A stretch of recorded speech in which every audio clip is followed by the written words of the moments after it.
Great. Thank you very much. Thank you to the Realtors for having this event. It's always great to get to see you all as a group up here in Norwich, and I appreciate it. My name's Betsy Ritter. For 10 years, I have served as the state representative from the towns of Waterford and a portion of the town of Montville. But this year, I'm running for the state senate because, as many of us know, our state senator, Andrea Stillman, is retiring after 22 years. So it's an opportunity for me, and I'm very humbled to have the opportunity to do that. In my time in the legislature, I've done a lot of work on public health and health issues, and both here at home in the district as well as statewide. And that's been something that's I'm passionate about and would very much enjoy the opportunity to go back and continue that work. Your question, I know you have the information from all of our questionnaires. I did have something I wanted to talk to you about for just a moment because I was particularly struck in your materials that you asked a question or had reference to the affordable housing statutes in Connecticut. And affordable housing is something that I worked in for a time before I came to the state legislature and before and through my time in municipal government. So I've been asking around the room a little bit about if there's a specific issue here, and I hope that all of you who would feel ready to discuss anything in specific would be sure to include me in that discussion, because affordable housing is something that I've been passionate about, and you as realtors have been passionate in your support for all of the state's efforts in this area, something I very much appreciate and have always welcomed the opportunity to work with you and would like to continue to work with you on it. I'm thinking that I must be up in my 30 seconds. Haven't had a chance to see any of my colleagues deal with this yet, so I don't know. I think that I can tell you that I've spent this past summer, certainly, and will be spending the fall, talking to as many of you as possible. I think the realtors and both your Realtor Day in Hartford have increased your effectiveness in your ability to reach legislators, and I very much appreciate that. This past year, I had an opportunity to sit down in the cafeteria with a group of realtors from my town, the town of Waterford, and the surrounding area, and I think those conversations are something that are increasingly of value to all of us as we deal with our busy day, and I want to thank you for taking that time too. Home ownership in Connecticut, as we have already heard, and I know it's your mission, is absolutely the key for our families, for our aging population, and for our young people as they exit the learning phase of their 15 lives. seconds. And prepare to go out and live and work and play in southeastern Connecticut.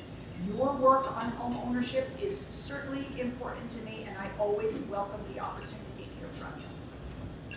Time's up. And I apologize. I'll add one more thing. Yes, I do have a meeting in Hartford. It's a meeting that should be of importance to the realtors.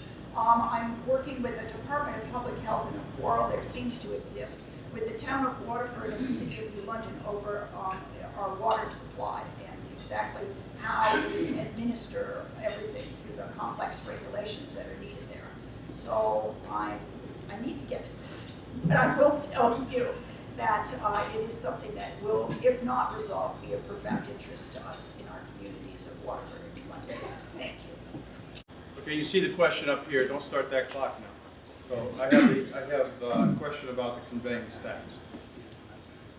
Good morning. My name is Stephen Everett, and I hope to be your state senator from January after you vote for me in November. We're talking about, first of all, I want to say that my parents were both realtors in the Manchester area. My son-in-law is a realtor now in the greater Hartford area. So I have some interest in this because my daughter expects a lifestyle much more than I can provide for her. So he's got to sell a lot of homes. We're talking about the investment of many people in this state and around the country, their greatest investment other than their children. So when they go to sell their property, a lot of times, especially in this economic climate, you're looking at their life savings, their retirement fund. And should they choose to leave the state of Connecticut or downsize, they're looking for that investment to be paid to them that they've worked so hard for over the years. So imagine the surprise when they go to the closing and there's a conveyance fee of thousands of dollars that they have to pay to the state and the municipality in which they live. It's not right. They paid their property taxes for years, been good citizens, been upstanding citizens, kept their home in condition that's going to get them the most money for their investment. And then the state says, you owe us thousands of dollars. But we paid our taxes. Well, this is just a conveyance fee. And the fee is a nice way of saying the money that the state wants and believes they deserve that you've worked so hard for. I would oppose and go after the wrongful levying of these conveyance fees. I really would. I mean, I understand we have to pay our fair share of taxes. There's no doubt about that. But to work so hard and to pay your taxes all along for the years you've been in your home, you've done your share. So the added conveyance fee or tax, let's be truthful, is truly another burden, and also taking money out of those people who have worked so hard for that investment throughout their life. But the other thing I want to talk about is I see a lot of homes that have for sale signs on them. And the 49% of the people saying that they want to leave Connecticut, that's also got to change. So items such as the conveyance fee or the conveyance tax that they have to pay, the additional charges, 15 seconds. the additional charges that they're going to be surprised with, they have to go away. And we have to realize that Connecticut has to be business friendly, create jobs so people can realize the American dream, and that's home ownership. So that's my 15 seconds. Thank you. Thank you. Again, Stephen Everett. I appreciate you so much for allowing me to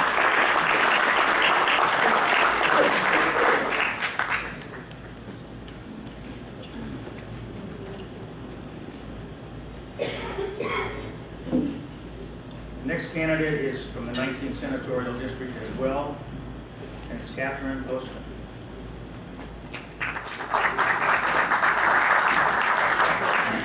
Pick one, anyone? Anyone. Woohoo! It's the one I wanted. Good morning, everybody. Thank you for coming here. I don't have many realtors in my family, I can tell you that, but I have bought a house. And I appreciate the realtor for selling it to me. My question is on the affordable housing, and 830G in particular, and it's something that is near and dear to my heart.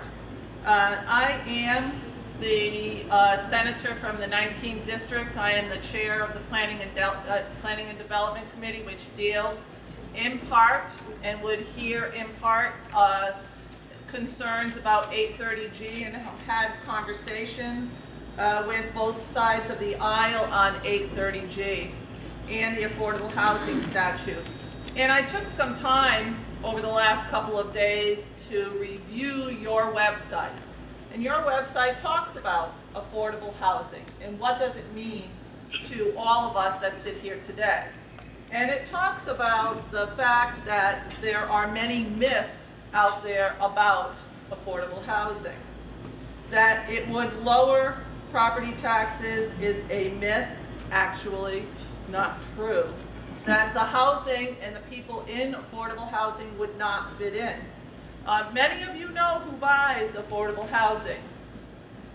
First-time teachers, police officers, correctional officers, and other people who are just moving into communities and starting new families.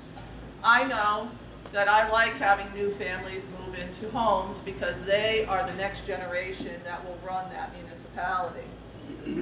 That land is too expensive and you won't be able to afford affordable housing. Again, a debunked myth. That there would be an increase in children into schools as a result of affordable housing. Again, a debunked myth, because that would not be true. I would say also, just as a personal peeve of mine, that I don't consider kids to be a four-letter word. I actually want more kids in neighborhoods. I love having children and I would like them to participate in that. those are all the good things about affordable housing, that those myths can be debunked and looked at. But I would like to talk about some of the problems, because in every issue there is good and bad. 830G has its problems, and many of us in Eastern Connecticut have questioned the need to have deed-restricted housing be considered under 830G as affordable housing. If you live in the town of Sprague, where I live, there are many buildings that are affordable and will always remain affordable. 15 seconds. And my 15 seconds is up, so almost up. So I would just like to say that that is something that I've committed to looking at, is 830G and the restrictions on what we would do with affordability. I'm Kathy Austin. I'm your current state senator. I sit on planning and development as the chair, the committee that would review this statute as one of the responsive committees. Thank you very much.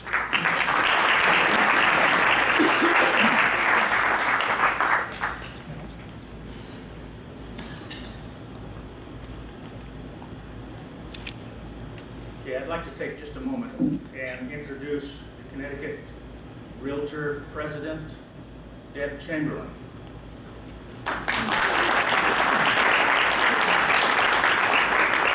Also here with her is Abby Chris from CTR as well. Anybody I miss? Okay, from the 20th Senatorial District, Paul Formica.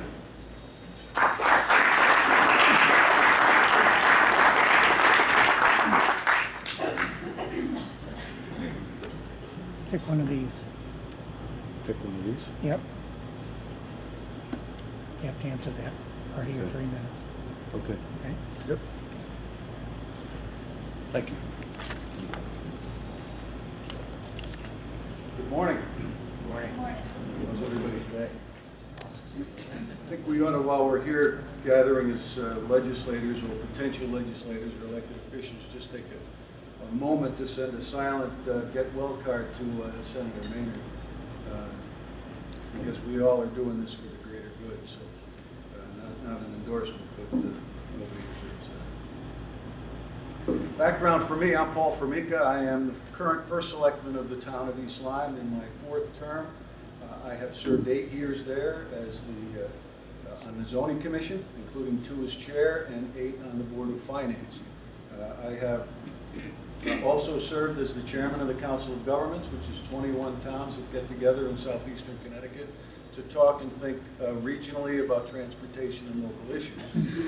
You may have read yesterday or this morning's paper that the Central Rail Corridor grant from the Tiger grant came and was awarded to us for $8.2 million as part of a public-private partnership. I have been working on that for the last 1.5 years. It started when we were chairman of COG. We understood the importance of that, and for those of you who may not know, my question has to do with how would I create opportunities for jobs. This is what we've been working on. The Central Rail Corridor improvement is designed to beef up those tracks so that it would hold freight cars. Freight needs 286,000 pounds to travel on the tracks. This upgrade will do a couple of things. It will open up the Port of New London so that goods coming in there will be able to transport it up through the Central Rail Corridor, stopping in Norwich, economic opportunity. Willimantic, economic opportunity. Stafford Springs, up to Palmer. When we were talking about it, Palmer was in the running for the casino. And then left and right, east and west, and then north to Brattleboro, Montreal. So it opens us up. The port creates jobs. Economic opportunity and transit-oriented development not only creates jobs and will create jobs in the Norwich-Wyndham area, it will create housing. We all know, and we read the paper the other day, 25% of our workforce is age 55 and over. I'm happy to be in that 25%, still working. But we have to do something about keeping our young people here. Ages 24 to 38 are moving out at an alarming rate. Transit-oriented development increases economic opportunity by raising real estate values and creates housing along the train lines. I have 4 kids, 23, 24, 27, and 30. I love them. They don't want to live in my house, and I don't want them living in my house. They want small, energy-efficient opportunities to live on transit lines where they can either have access to village areas, access to transportation and job markets, access to recreation, and the ability to get where they want to go. So 15 we need to seconds, Bob. create the transit-oriented development. It will create jobs, it will create housing, and it will create opportunities for all of us here in the 20th district. I've been working on affordable housing in East Lyme. We have incentive housing zones in our downtown to try to encourage development, because people living in downtowns create the opportunity for business and services. I'm Paul Formica.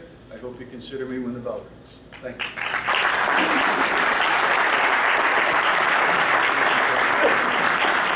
Thank you, Paul. Thanks very much. Did I turn that over? Yeah, it's fine. From the 29th Senatorial District, John French. You may not be here.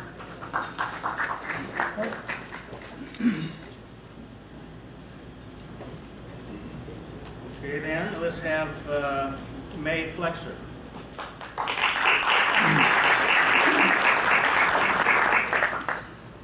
Choose one.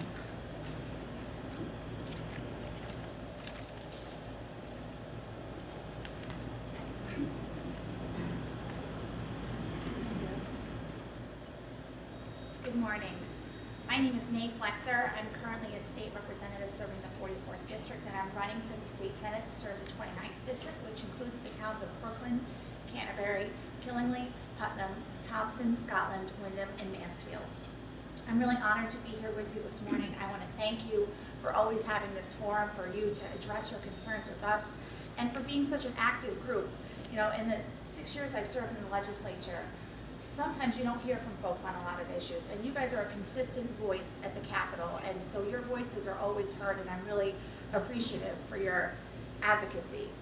I'm also appreciative of what you do generally.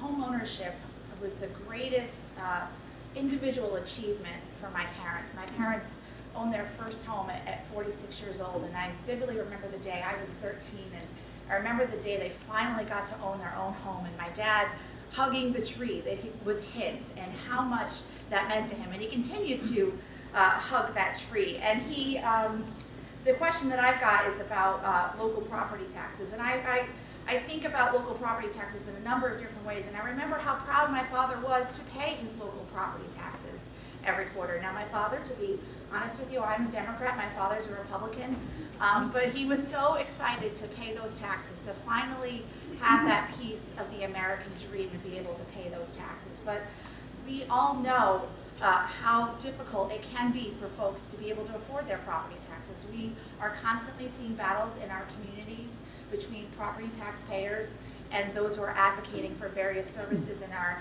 educational systems and in our municipalities. And we've got to find a better way to balance it. We've been talking about property tax reform in this state since, frankly, the day my parents bought that house 20 years ago. And we've got to do better. I think we have a real opportunity in the next couple of years to finally do something about property taxes in the state. There's a comprehensive study that's being done of our state's tax system, and I think when that study is finished, we'll see some opportunities to completely restructure the way taxes are levied in the state of Connecticut, and perhaps finally reduce the burden on property taxpayers, stop having our educational systems so largely funded by the property tax, and instead shift that to a less regressive tax and a more stable tax, perhaps at the state level. I don't know how much time I have left, but I really think that that's the way we need to move forward. I think we have a tremendous opportunity to reform our property taxes. Our state cannot sustain the system as is, and again, I thank you for the opportunity to be here with you this morning.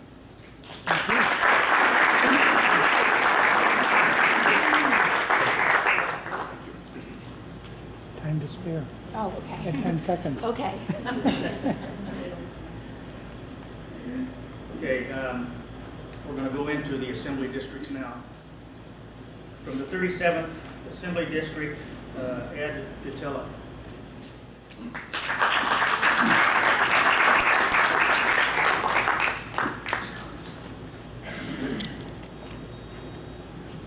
You got the one that's left. Thank you.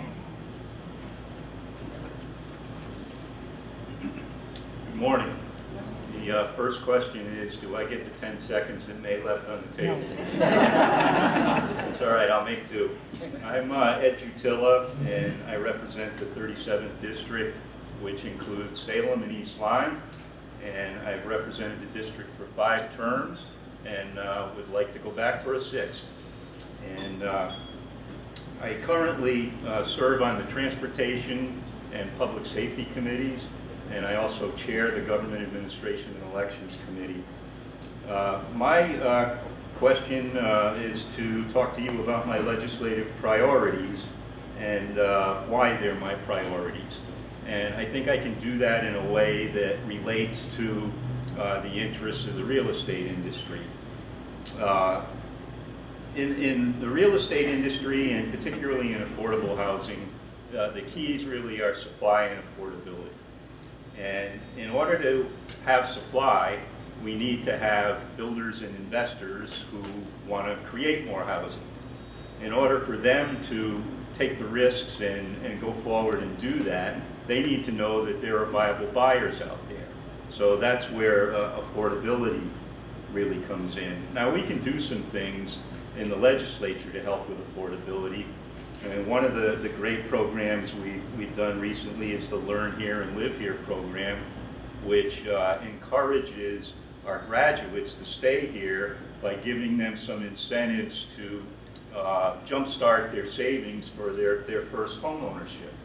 And when we have new homeowners who come in at the bottom, that gives existing homeowners an opportunity to sell their homes at reasonable prices so that they can move up, and on the process works. So how do we do that? How do we create that environment other than providing some of those incentives that I talked about that help but are not going to do everything? One of the keys is to create jobs and improve the economy. And I think we've done some things in recent years that have advanced the economy forward and have created jobs. Some of the specific programs, the First 5 program that provides incentives focused more on large companies to come here, invest here, and other companies that are already here perhaps to stay and grow here. The Step Up program, which provided assistance and continues to provide assistance to small businesses and encourages them to hire workers that they need in order to grow their business and produce their products and provide the services that they do. The second leg of improving the economy, creating jobs, and thereby providing more affordable housing to be available 15 seconds. is to focus on our transportation infrastructure. We have a lot of work to do in that area in terms of maintaining the existing transportation structure and advancing it forward. You've heard some already today about rail. That was a big victory, a great example of officials working at the state and federal level together to improve our rail. We need to do work on our highways. And the third leg is responsible budgeting, and I'm getting the look. I didn't get the extra 10 seconds, so Yeah, I you thank did. you. I thank you for your indulgence.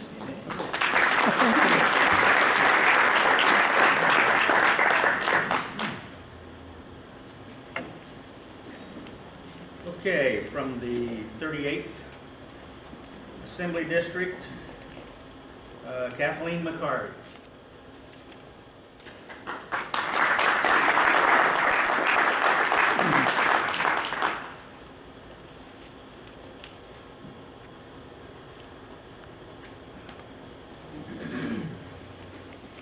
Good morning. It's such a privilege and a pleasure to be here this morning with all of you from the Connecticut Association of Realtors. It's a real honor and privilege. It's a little bit overwhelming, and as I'm going through today, learning about more and more of the issues that are affecting the realtors, I'm really starting to understand that there's a lot out there with the laws and the regulations and everything that's combined to buying a home and selling a home. So I hope over the next months, and if I'm elected to the legislature, to build your trust and confidence, because I'm really very interested in building a better business climate here in the state. So this leads, I'm lucky.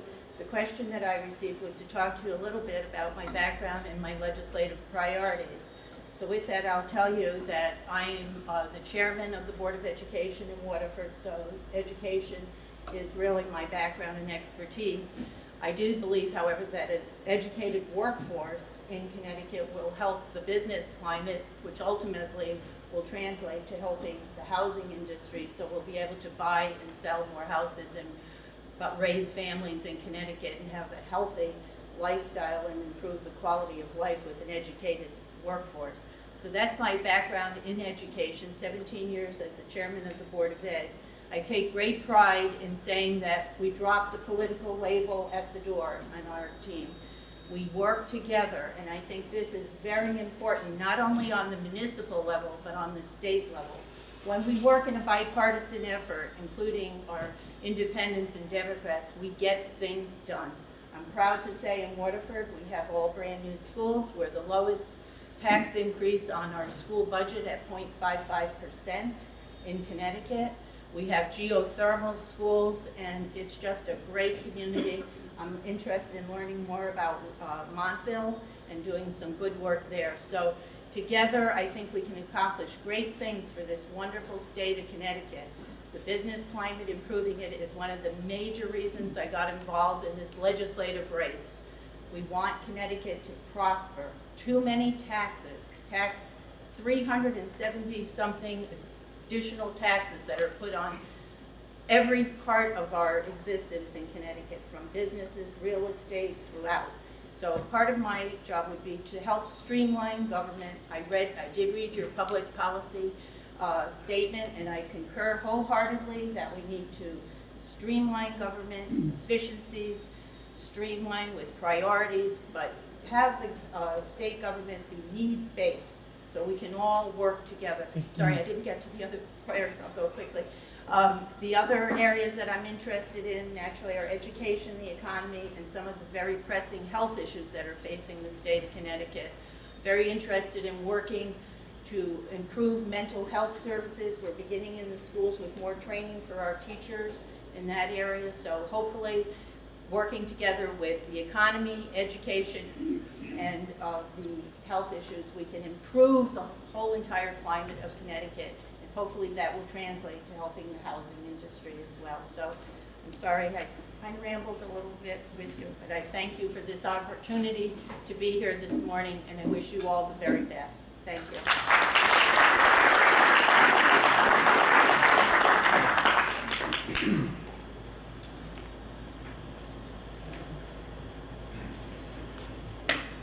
Okay, from the same district, 38th district, is also Mark Balistrassi.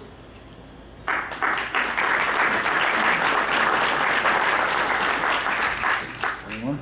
Yep.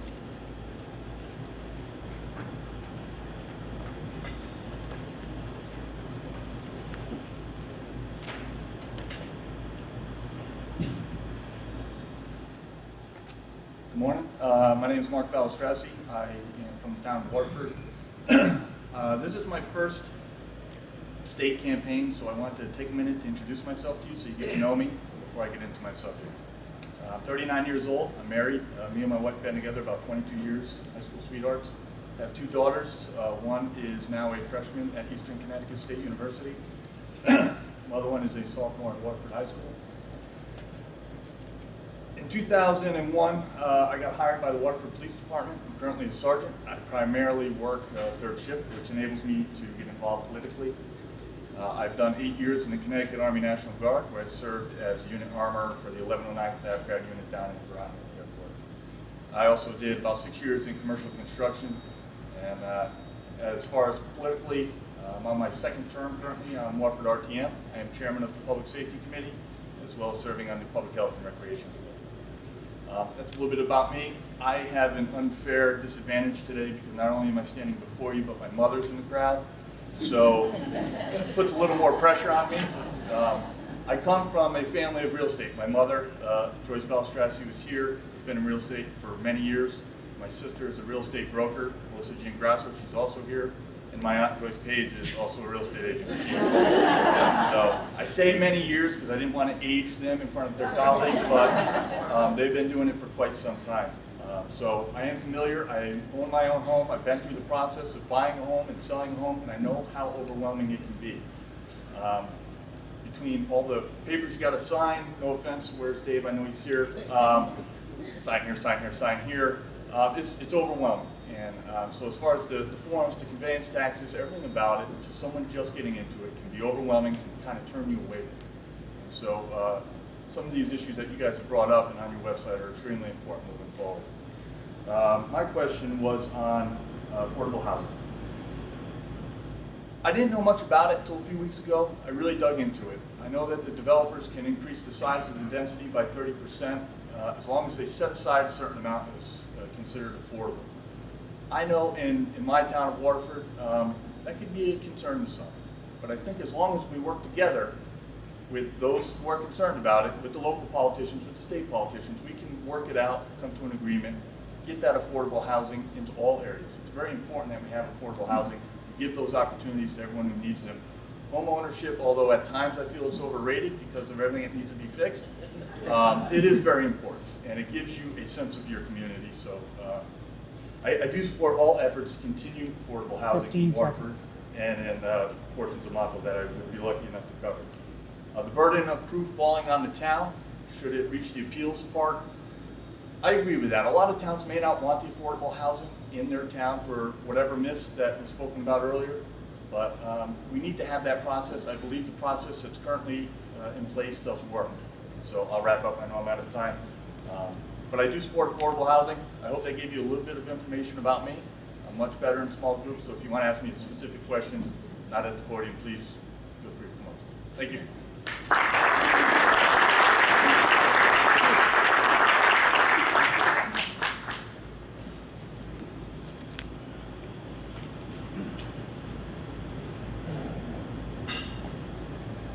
Okay, next is the 39th Assembly District, Andrew Lockwood.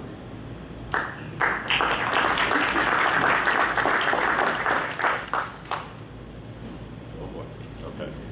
The right question.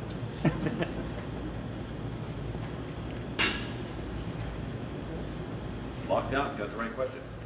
Well, good morning, realtors. I'll tell you a little bit about myself first. I've been in the real estate business for quite a long time, either as an investor, as a realtor as well.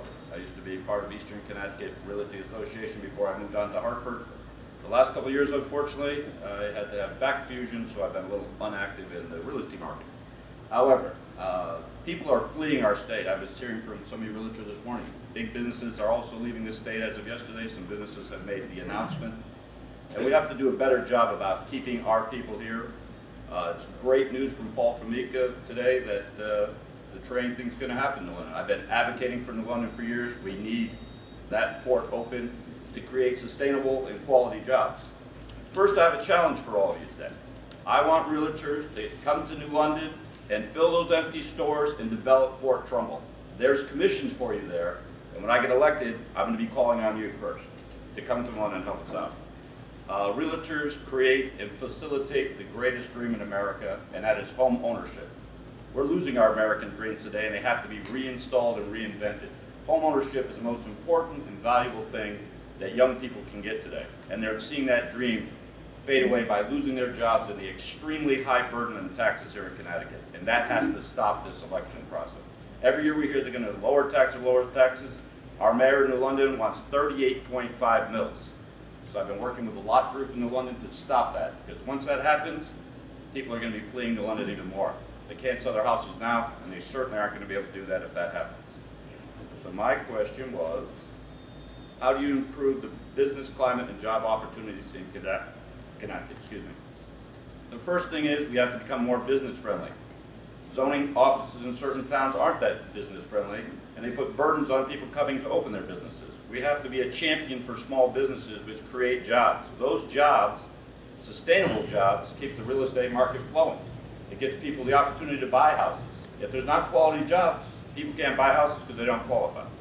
So a lot of people saying the day I get in office, well, on November 6th, a couple days after I'm elected, I'm going to be calling people and say, this is your state representative from London, and we want you here starting tomorrow. And I hope the realtor people will work with me and get those storefronts filled up and develop Fort Trumbull the way it was supposed to be developed years ago. Thank you very much.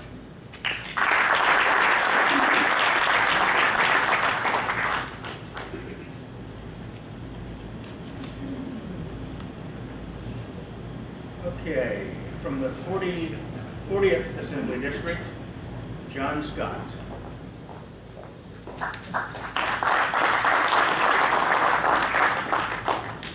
Either one.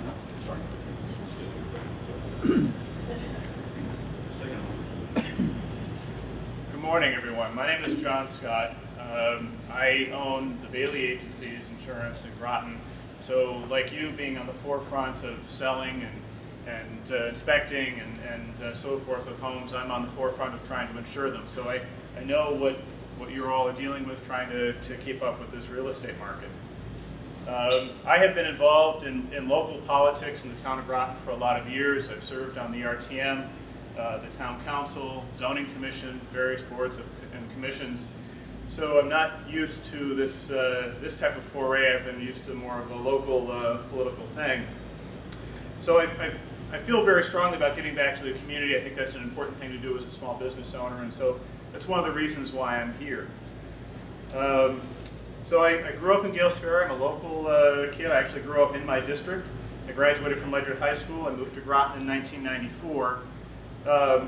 I own, as I said, I own the Bailey Agencies. I've been involved with the local Rotary Club in my town. Just finished a term as the president. Now I'm serving as their treasurer. As far as political activities, I've been on the RTM and council, but I've also served with the school board design committee when we tried to design new schools for the town of Groton. So I've got a background in the education as well.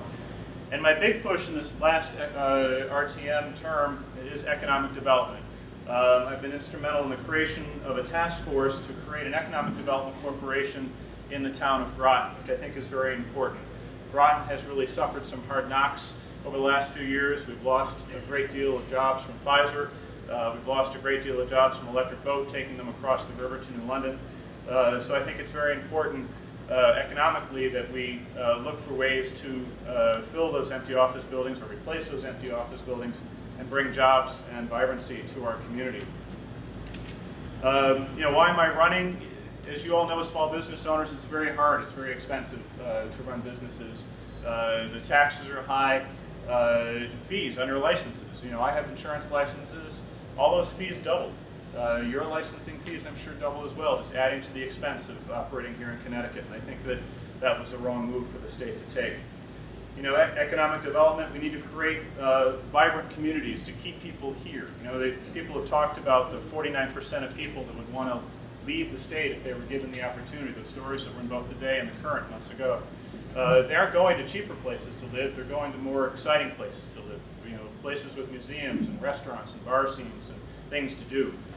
So part of economic development needs to be part of that. So I got to talk fast. Conveyance taxes is my question. Having been involved in the RTM, I think that it's kind of a double-edged sword. The towns have come to rely on the money. Not sure that I support it because it does take money out of people's hands that they could use to put towards new homes. My name is John Scott. Hopefully we'll be representing the 40th District, and I thank you for your time.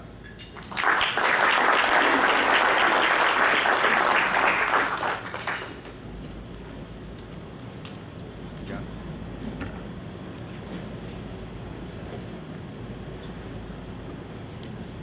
Okay, moving right along. 41st Assembly District, Andre Bumgardner.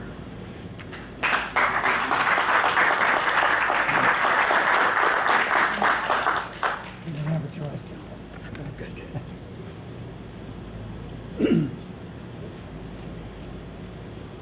How's it going, everyone? So since Ted didn't speak, is it all right if I get his additional minutes as well? I'm only kidding, but I'm Andre Bumgardner. I'm running for the 41st House District, which includes a portion of New London, the south side of the city, and the southern portion of Groton. So it's basically entirely surrounded by water.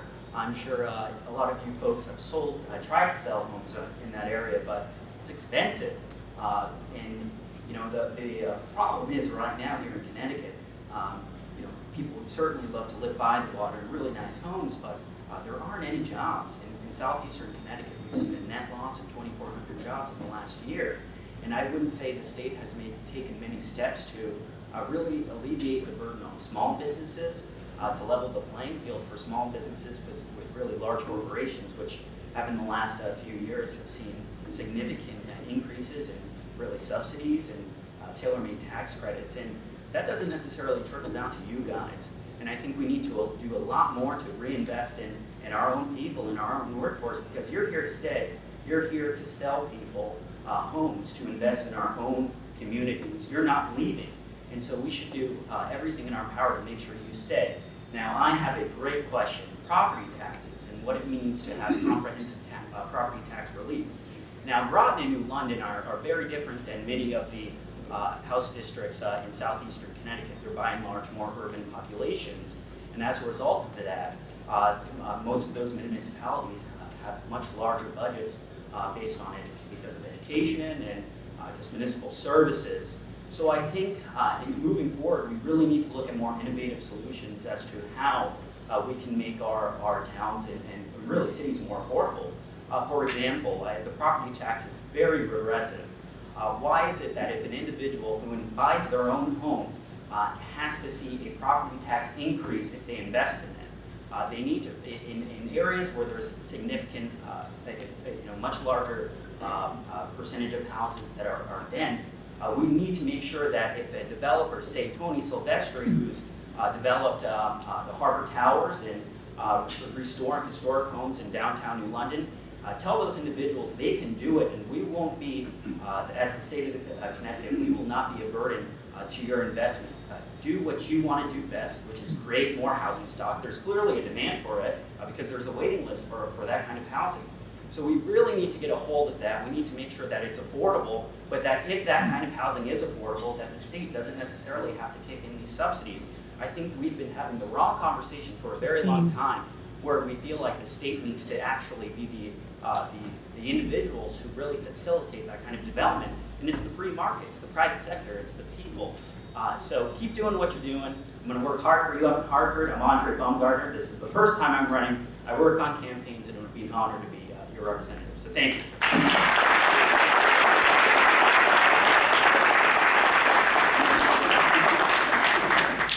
Okay, we have two from the 42nd Assembly District. The first is Mike France.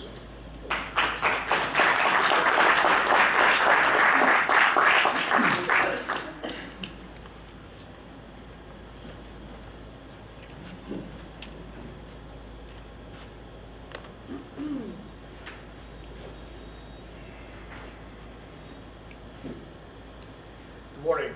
My name is Mike France, seeking the elected office of the 42nd District, which represents Ledyard, Preston, and the Uncasville portion of Montville.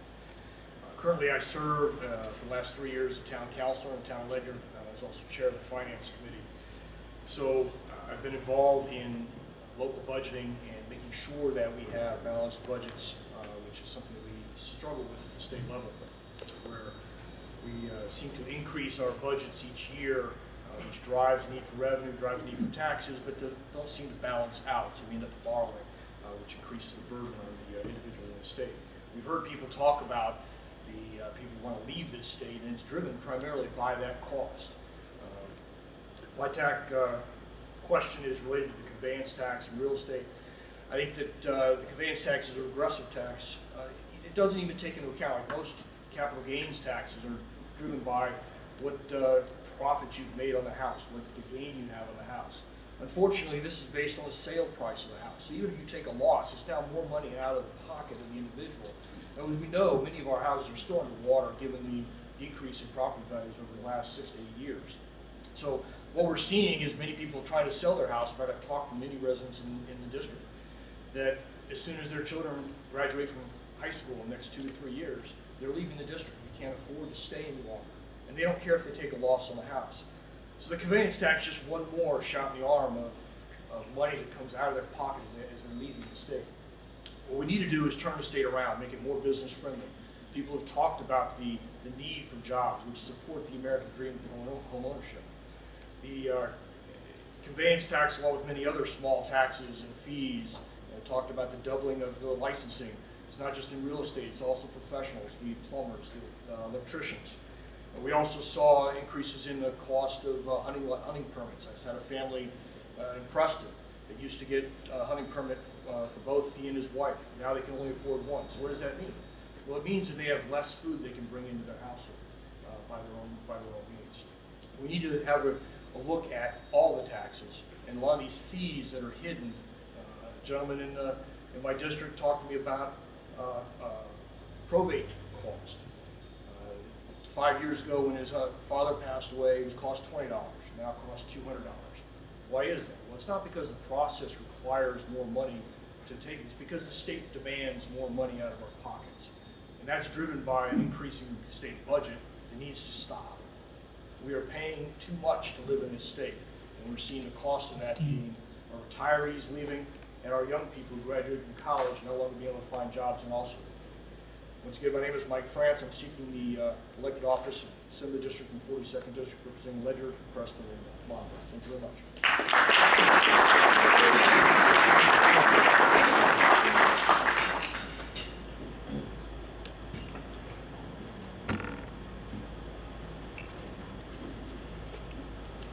The next is Timothy Bowles from the 42nd Assembly District. There you go. Thank you.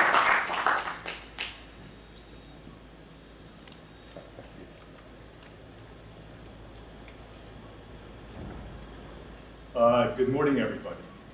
As I was introduced, my name is Representative Timothy Bowles, representing the 42nd District, Ledyard, Preston, and part of Montville.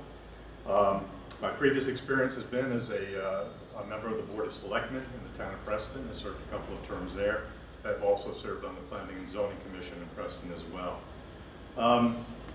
The question that I have, it has to do with the property tax issue. And I think there would be a consensus throughout the state. I think Representative Flexer mentioned this before. That is the #1 issue that I think is facing us right now in terms of our current tax structure and in terms of the affordability of being able to live in the state of Connecticut. The property taxes as they exist currently are not sustainable. And I think we really have to address it aggressively. I think fortunately we have leadership right now, certainly in the House, and in the current administration, which can aggressively pursue this. And what I would like to do is kind of put this within the framework of two priorities that I would have as a legislator that could help address the issue of high property taxes in the state of Connecticut. The first one, and you will have heard it here first, is what I am calling for is a legislative commission to take a look at state government, and particularly the General Assembly, and specifically the House of Representatives. And I think for discussion with that legislative commission needs to be a few concepts. One of them is to go ahead and go from the 2-year term to a 4-year term. I think the idea of running every 2 years, maybe I'm just a little old and tired of walking and knocking on doors, but the reality is that everything becomes political. You know, as a freshman, it takes about 6 months to find out where the boys' room is. I think to navigate the system, to really appreciate it, I think you need a longer period of time. So what I am recommending is that we run every 4 years. I think that also saves a significant amount of dollars in terms of campaign finances. It would be roughly $8.5 million for a state house race through the campaign finance fund, so that would be one issue. The other thing is I would suggest that we consider term limits here in the state. And what I'm suggesting is that there be 3 4-year consecutive terms, and that would be the maximum. If you step out for 4 years, perhaps you can come back, but I think that's something that we need to discuss. 15 states currently have term limits with some mixed success, arguably, but I think it's something that we need to really take a look at.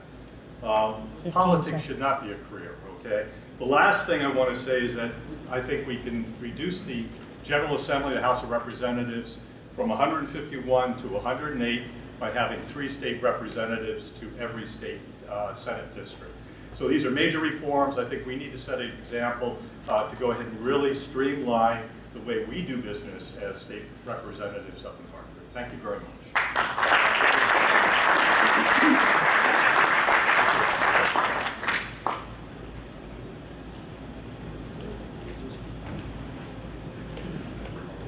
From the 44th Assembly District, Christine Rosetta.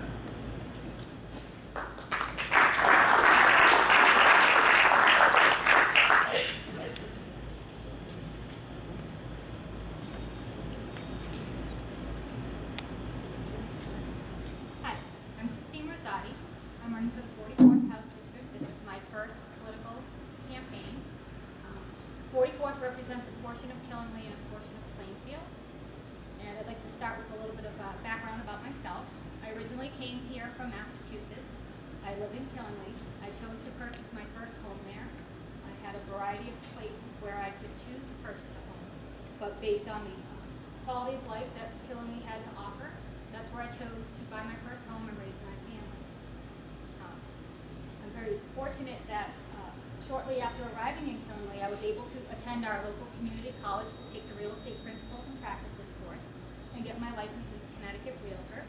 I worked for Browning & Browning up until 2012, and victim of the economy myself, as many realtors have experienced, I had to give up my license to support my children. Single parent, working parent, so I really needed income I could rely on. But it did help give me insight into all the challenges that you face, the history of the housing crash, and what we need to do to address it. I've always felt that we need to invest in Main Street America. That's where the problem started, and that's where we need to invest to help the recovery. So I will be working collaboratively with all of you to achieve that goal. I have 3 sons currently in the Killingley school system, so I understand the importance education has on housing and desirability, why people want to live here. Affordable housing is close to my heart, and that's a question that I got. I'm very happy to answer that. As a homeowner and a single parent, I was very vulnerable that any small catastrophe and I could lose my home. I'm self-employed currently. I didn't have a lot to rely on, as many homeowners don't have a lot of emergency funds in place. So it was a struggle to maintain my home. I tried to modify my home, and I know the struggles with that and how unsuccessful I was, but still managed to retain my home. There are programs in the state that help me retain my home that are not, would not necessarily relate to housing, but the earned income tax credit, that helped keep me in my home. So really thinking outside the box in terms of how we can support people to keep them in their homes, because we know what foreclosures do to the market. I certainly support 830G. If for some reason I were to lose my home, it was good to know that there was affordable housing in Killingley that I could go to if need be, but we know how disruptive that is on families and children, and again, on the market and our economic recovery. So I'd like to continue to promote policies that promote self-sufficiency. And again, I'll be working collaboratively with all of you, and I look forward to hearing from all of you. And I'm Christine Rosati, running for the board.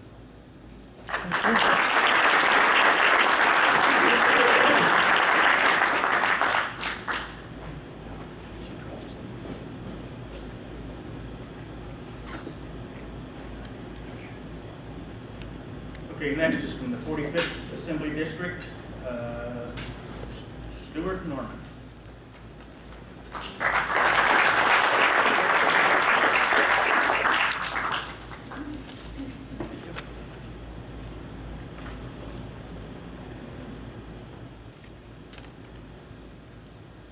Good morning. It's nice to see many people who I've met before. For those of you who don't know, I've been a real estate attorney in the town of Griswold for the last 40 years. So it's good to see some friendly faces. I've been active in Griswold politics my whole life. My family has, various members have served as Board of Finance members. My wife still is a Board of Finance member, and as Vice Chairman of the Griswold Board of Ed, that makes for some interesting times at some of the meetings that we have. I have served on very many different committees. The reason I'm here and running for state rep is basically, as a Board of Ed member, and watching the battles that property taxes bring, the old versus the young, the parents versus the non-parents. I know as a Board of Ed member, certainly in Eastern Connecticut, most of what we do is what's required for us to do. We can't control that budget, and we watch it go up every year. We watch property taxes go up every year. As a real estate attorney, I watch elderly people who have had the misfortune of building their home, and I'm not saying their house, their home. And you as realtors know there's a difference between somebody having a home or having a house. I'm watching people who 30 or 40 years ago made the mistake of building their home on a pond or a lake, and now they're selling it. And I sit there watching them sell that home in tears because it is their home, because they can't afford property taxes. It incensed me, it made me angry. I'm glad to hear that other people who are here running today have recognized that property taxes are important.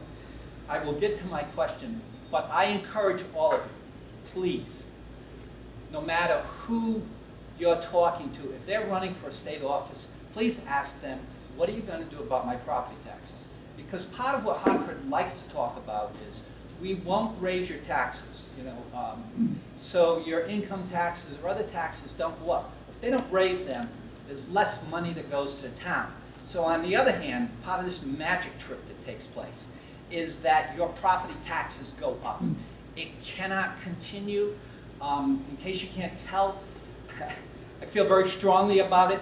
I want all of you, when you walk out of here, please challenge everybody who spoke today. What are you going to do about my property taxes? There are many different approaches that can be taken, but I would love to see them cut in half. You as realtors know that people don't qualify. 15. I didn't get to your question, I apologize. People don't qualify frequently for their loans because their ratios don't work, and one of the things that impacts that ratio is property taxes. So please, ask the question, put us on the spot. We deserve it. Thank you.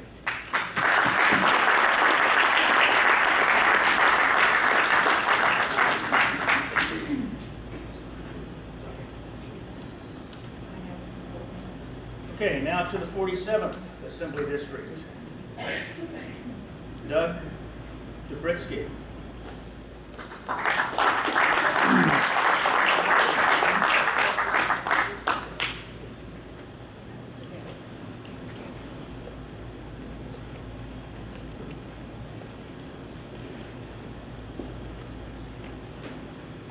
Good morning. My name is Doug Dubritsky. I'm running for the 47th House District, which is Chaplin, Hampton, Scotland, Lebanon, Lisbon, Canterbury, Sprague, Norwich, and Franklin. Very big district, very rural district, very different. Now, as I look around, I was actually surprised. There are so many candidates and legislators in here and sponsors. I was amazed that they actually were able to squeeze in a couple of real realtors in here too. So it's good to actually speak to those three of you who are actually in the room. I got the perfect question. The perfect question is, how would you improve the business climate and job opportunities in Connecticut? That's what all these other questions deal with. Every single one of these questions comes down to this one. How do we get jobs back in Connecticut? How do we increase the economy in Connecticut? Well, we need businesses. Businesses go where businesses are treated well. Businesses are treated terribly in this state, and they're leaving in droves, and with them are the jobs. We need to treat businesses well in this state. We need to reduce taxes. We need to reduce these little tiny fees that are beating up the little businesses. We have a business entity tax. Just to exist, you have to pay a fee. We have the transfer tax with regard to real estate. Just to leave the state, you have to pay a fee. We have all these little fees and taxes and things. This state is nickel and diming us to death, and those nickels and dimes add up to a lot of money. Property taxes. Well, why are property taxes so high? I haven't heard one person say the word. Schools. The schools cost too much. Property taxes primarily go to pay for schools. The money that's left over after we pay for the schools is like 15% that actually goes to plow the roads and pay for the staff at town hall, and keep the lights on. It's only a very small portion. Most of that money goes to schools. Our our school, it costs too much in many places in the state to educate our kids. That's where we need to focus our efforts. Well, how do we do that? It's not all that difficult. Give the town some more options. There are towns that have very few options in how they educate their kids. They're kind of constrained into a certain system because of the way the laws are. We need to give towns more options. We also, special education. Special education is killing a lot of towns. 15. Thank you. So we really need to create a climate where businesses can prosper. Where businesses prosper, there's more economic activity, more people are moving here, more people are buying and selling houses. And I thank you for your time. My name is Doug Dubitsky. I'm running for the 47th House District. Thank you very much.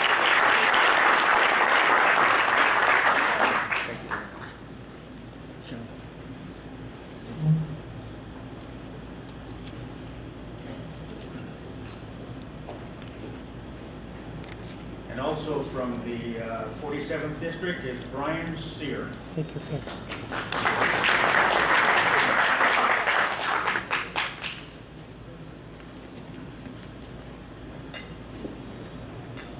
Thank you very much. As Doug alluded to, it's a 9-town district, big, large district, mostly rural. My experience is I'm in my first term serving in the state legislature, and previously I was a 3-term selectman in the town of Canterbury. It's a very quick overview. What you do as realtors is not like selling a truck or selling a product. You all know that already. What you're selling is an entire life package. You're selling roads, you're selling schools, you're selling libraries, you're selling histories. I moved to the town of Canterbury 30 years ago, and that has absolutely changed my life. So you need to look at the whole picture, and you do. I looked at your policy statement. You want clean water. You want healthy agriculture. You want good roads. You want good educational opportunities. You want good libraries. You want the entire package. And that's wonderful. But what is the balance to give you that? I want to give you my perspective, which is, back in 2008, when I first was selectman, I went to Hartford to learn about how the money worked up there. And within 2 years, due to the overall finance crisis in the housing market, Connecticut lost 26% of its revenue one year and 14% the next. That's a big, big chunk. At the same time, the economy is changing. My family's business used to be in the printing business, the big printing, where you had all the film and gravure plates and all that. That's no longer in operation. That wasn't the government's fault. That was the way the economy is turning. So it's kind of a perfect storm that we dealt with, okay? But it's here, and we need to work with it, okay? We're starting to fill that gap that happened. We're starting to bounce back. Our state is very reliant on Fairfield County and the New York financial market for a lot of its income. It's just a reality. It's the way that worked out. We need to deal and go forward. We're all business friendly. I don't understand this bashing. Nobody is more pro-business than me. Do we have regulations in terms of how to make those businesses safe, how to make our communities safe? Yes. But it's like the old Pogo story is, we've met the enemy is us. We're all in this together. And it is a matter, they alluded before, in terms of bipartisanly working together for these solutions. My question had to do with the Affordable Housing Act. This is another case. It's well meant. It has good goals. When I was first selectman, we did a study on increasing affordable housing in our town. I couldn't figure out the regulations. I couldn't figure out how you qualify. They said we're under 10%. Well, what's that criteria? I couldn't understand it. That didn't make sense. It was a very, very confusing process. It's like many other things. It's well-meaning. We have those laws on the books. I guess it's a mandate of a certain sort, but it needs to be worked on from the local level up, and I'll hold that with a lot of the mandates we work with. It doesn't work for these, especially in rural towns, for Hartford to come up with a law and say that's the same across the board. And I've been working very hard with the small towns to make sure that we are represented and that the local government is part of the process when a lot of these initiatives are put forth or we have to work through the process. Thank you. And I thank you very much for your consideration.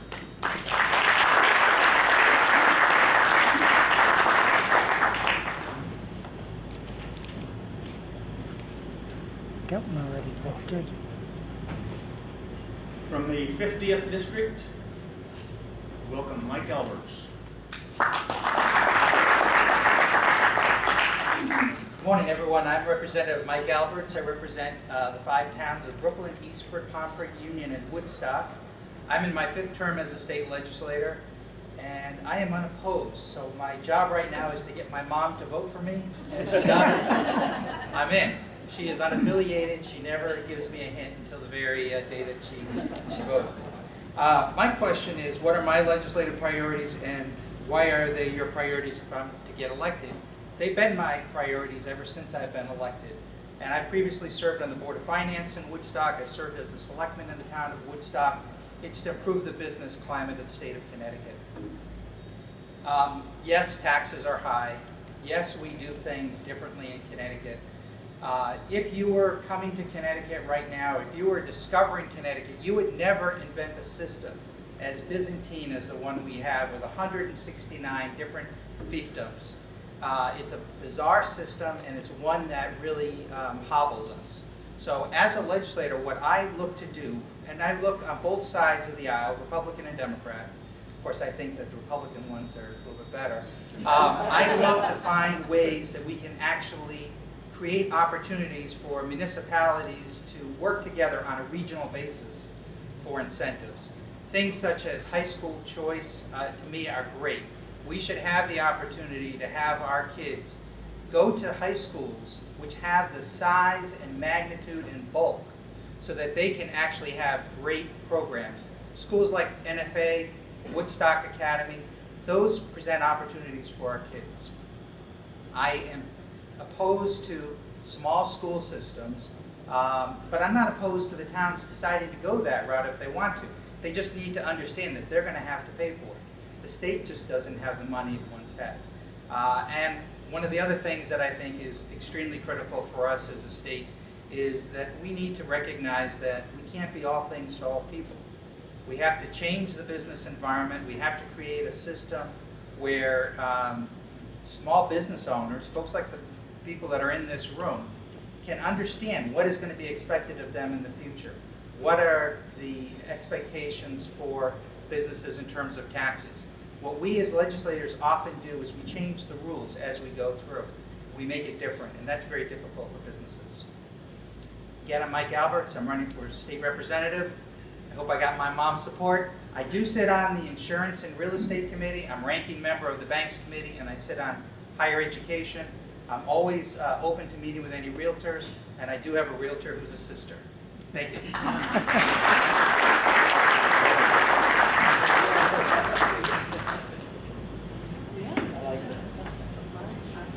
From the 51st District, Daniel Rivero. Hey, Dan.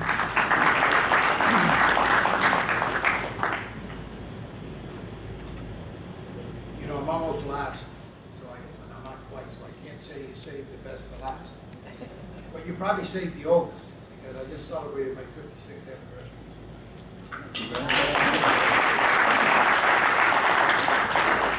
I want to say good morning to everyone. I thank you very much for inviting myself and the rest of us, hopefully elected officials.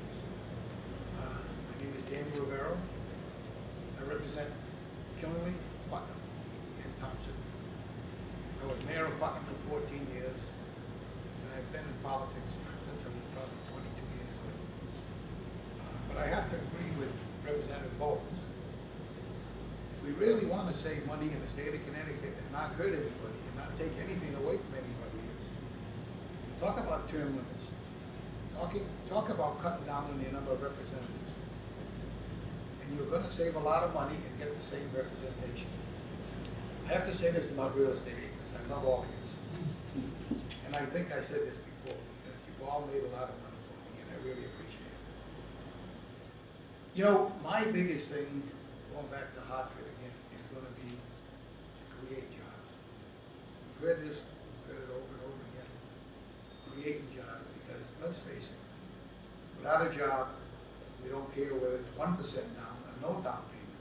When you go into that bank, and I was on a board of directors at a bank for a long time, when you go in and you don't show the right income to support the property you want to purchase, I don't care what percentage you think the biggest thing we have to do in the state of Connecticut is create jobs.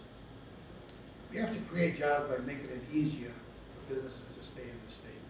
And it's not only this state, it's other states. I mean, I'm not picking on Connecticut, and I'm not picking on the present governor, because this has been going on for years and years. And I can remember this way back when I was first in business, I'm probably about 25 years old, and they came up with a new tax on business. And I can remember the representative in my area asked me, how come you're taxing business? And I can remember him telling me, he said, you know, Danny, he said, only about 4% of the population are business people. If I gotta get somebody mad at me, how should I do it? 4% of the people or the other 96%? And I think that's been a theory for a long time, where people just continuously saying, we can add another few dollars to your license, we can add a few more dollars to something. The first thing you know, someone cannot afford to be in business. If you're not in business, you're not employing people. If you're not employing people, you're not having enough money to purchase a home.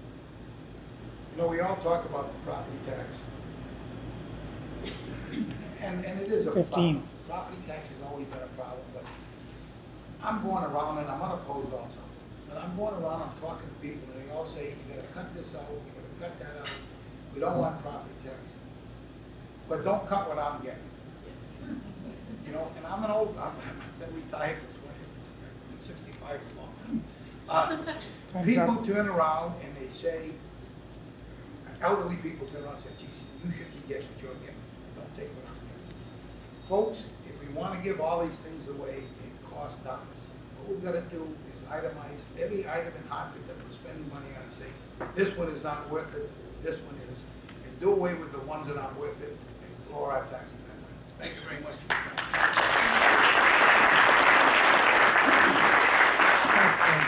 We do have one more. Please welcome Kevin Ryan from the 139th Assembly District.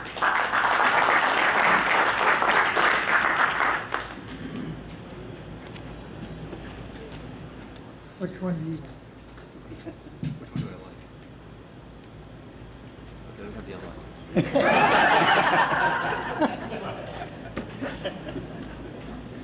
I think John purposely makes me last every year so that there's nobody left in the room when I come to speak. The only benefit to this is everything's pretty much been said by the time I get up to speak. I am Kevin Ryan. I represent the 139th District. And you're wondering the number. The number actually came from South Norwalk 20-something years ago. They used it to a newly created district in eastern Connecticut. And so far I've been the only representative for 22 years in that district. I represent about 2/3 of Montville, all of Basra, and about 1/3 of Norwich. The district formerly also included Franklin and Lebanon, but during the last redistricting it went from 100 square miles down to 25 square miles. So I kind of appreciate that in most regards. I currently have the honor of serving as Deputy Speaker in the General Assembly, and I serve on the Appropriations, Public Health, and Environment Committee. In the past I've served on the Education Committee and have been Chairman of the Labor and Public Employees Committee. I have the honor of answering the question about the real estate conveyance tax, and we've heard quite a bit about this today. I know it's an issue that's been very controversial with you folks. I know that's an issue that's pushed very much by the municipalities who, for their own financial reasons, require that extra income and have asked for this to stay in place.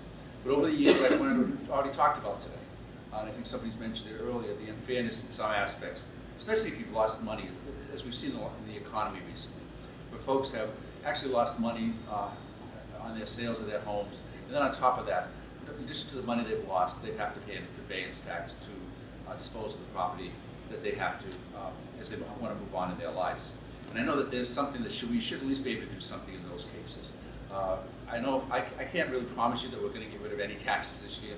I know a lot of people like to say that we're going to get rid of taxes, but the reality is, as soon as the campaign's over, we go into office, we have a lot of people who are asking us for additional funding for their needs, whether it's mental health, developmentally disabled, education, senior citizens.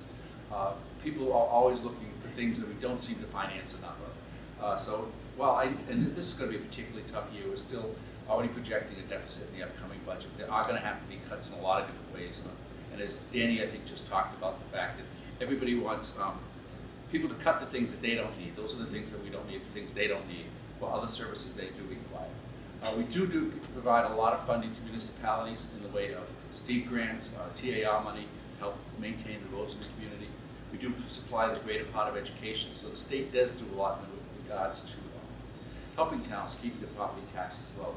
But as I think it was May mentioned earlier, there is a committee that is currently looking at the facts of what we're going to be doing.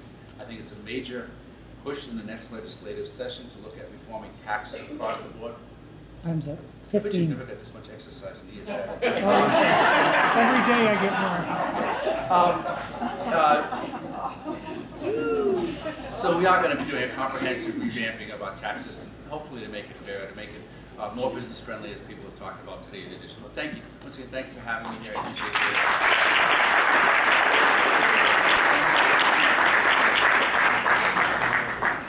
it. Okay, is there anybody on this list that I haven't called on? Seeing none, I have one announcement I'd like to make. If you look around your table and if you see a gold bracelet, please return it up here. Stephanie is going to be very disappointed. Okay. On behalf of the members of ECAR, we want to thank all of the candidates for taking time out of their schedule today to be here. And we wish you the very best of luck on Election Day.